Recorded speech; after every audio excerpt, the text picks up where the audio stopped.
James' dad is 5 times older than James, and James is twice as old as his sister Sarah. In 2 years, the sum of their ages will be 58. How old is James now?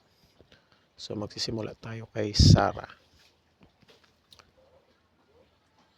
Ayan. So si Sarah, siya yung magiging x variable natin. Siya kasi yung pinaka-base dyan. And then si James.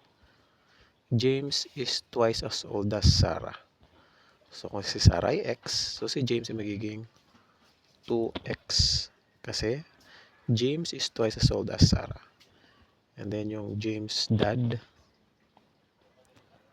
So 5 times older than James. So si James ay 2x. So 5 times daw. So 5 times 2x is equal to 10x. So ayan. Yan na yung ating magiging terms.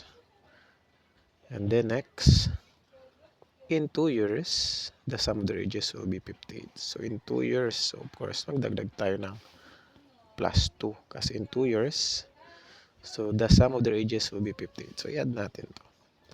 X plus 2 plus 2x plus 2 plus 10x plus 2. So the sum of their ages is 58.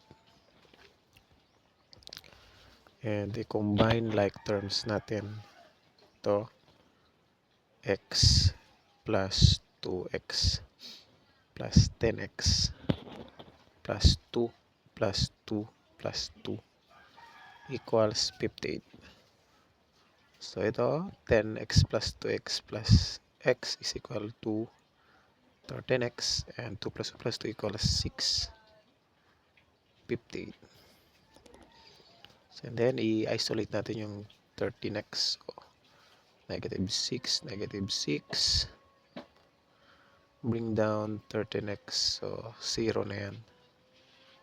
Ito ay magiging 58 minus 6 is 52.